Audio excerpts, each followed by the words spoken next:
Այդ մասին են վկայում նաև Մոսկվայից ստացվող ազդակները Եվրոպական միության և Եվրասիական տնտեսական միության միջև ռազմավարական ընտրություն կատարելու անհրաժեշտության վերաբերյալ։ Musafat.com-ին տված հարցազրույցում հայտարարել է Թուրքիայի RGS համալսարանի պրոֆեսոր և Հայաստանի նախընտրական գործընթացների հետևողական դիտորդ Գաֆար Չախմագլեն։ Փորձագետը կանխատեսում է ներքաղաքական լարվածության զգալի աճ և մրցակցության աննախադեպ մակարդակ։ Ըստ նրա, առաջիկա ընտրությունները սկզբունքորեն տարբերվելու են նախորդից, քանի որ հայաստանյան հասարակությունն այսօր փաստացի բաժանված է երկու հակադիր քաղաքական ճամբարների։ Վերջին շրջանում տեղի ունեցած Ռուսաստանի և Հայաստանի առաջնորդների հանդիպումները նոր շունչ են հաղորդել հայաստանյան ընդդիմադիր դաշտին։ Չախմագլեի դիտարկմամբ Պուտին-Փաշինյան շփումներից հետո ընդդիմադիր ուժերն իրենց ավելի վստահ են զգում, թեև Ռուսաստանը պաշտոնապես հայտարարում է ներքին գործերին չմիջամտելու մասին, սակայն ակնհայտ է, որ Կրեմլը կենսական շահագրգռվածություն ունի ընտրությունների վերջնարդյունքի հարցում։ Ներկայիս դրությամբ, ըստ փորձագետի, Նիկոլ Փաշինյանի թիմը դեռևս պահպանում է որոշակի առավելություն, սակայն իրավիճակը խիստ փոփոխական է։ Չի կարելի բացառել իրադարձություններ, որոնք կարող են հիմնովին փոխել ուժերի ներկայիս հավասարակշռությունը։ Փաշինյանի հնարավոր հաղթանակը կարող է ուղեկցել քաղաքական տուրբուլենտության և լարվածության նոր ալիքով։ Հայաստանի ներքաղաքական անկայունությունը սերտորեն շաղկապված է անվտանգային մարտահրավերների հետ։ Չախմագլեն մտահոգություն է հայտնում, որ հասարակության մեջ առկա բարձր լարվածությունը կարող է անդրադառնալ երկրի ընդհանուր կայունության վրա։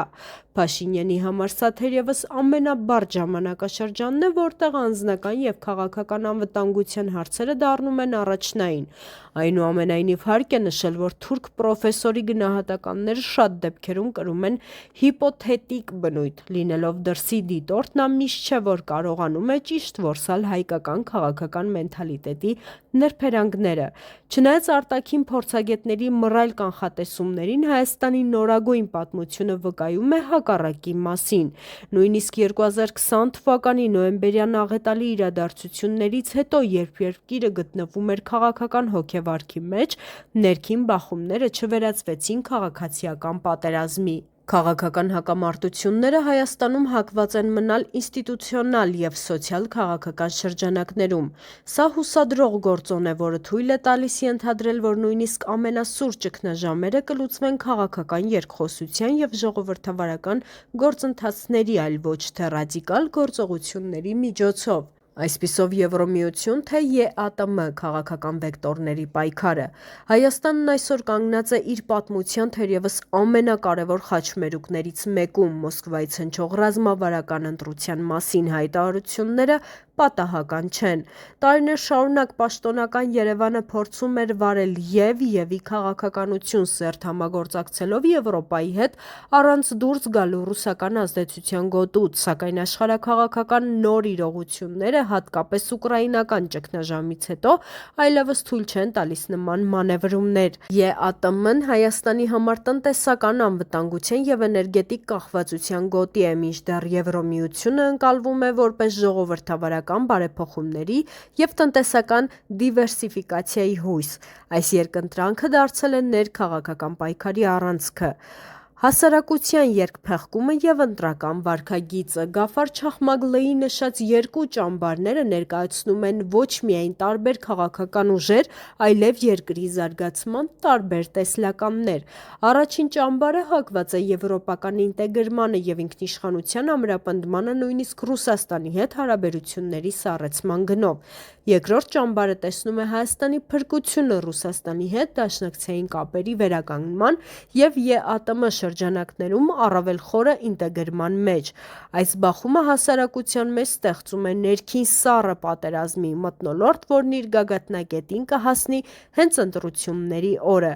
Փաշինյանի ֆենոմենը եւ ընդդիմության մարտավարությունը։ Նիկոլ Փաշինյանի կառավարությունը, չնայած բազմաթիվ ձախողումներին եւ պատերազմական ծանր հետևանքներին, շարունակում է պահպանել կայուն էլեկտորատ։ Դա բացատրում է ոչ թե նրա անփոխարինելիությամբ, այլ ընդդիմության նկատմամբ հանրային վստահությամբ։ Ընդդիմադիր դաշտը, որը հաճախ ասոցացվում է նախկին համակարգի հետ, դեռևս չի կարողանում ներկայացնել այնպիսի նոր ուժ կամ առաջնորդ, որը կմիավորի դժգոհ զանգվածներին։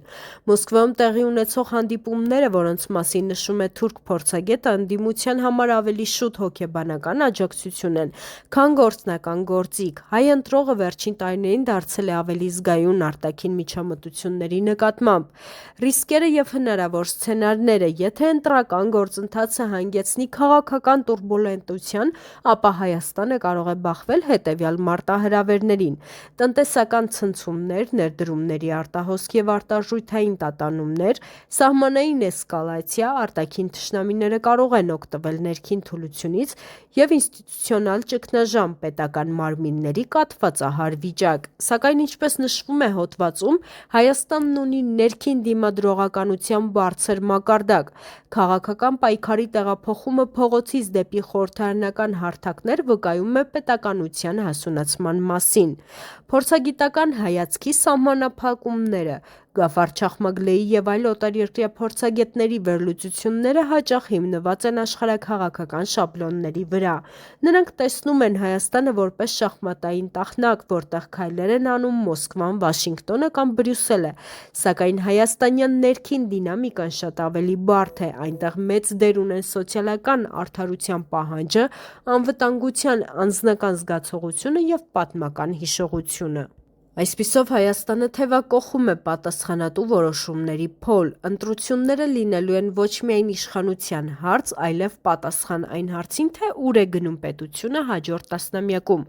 Ռադիկալիզմից խուսափելը եւ հարցերը քաղաքական ճանապարհով լուծելը մնում է երկրի կայունության միակ երաշխիքը։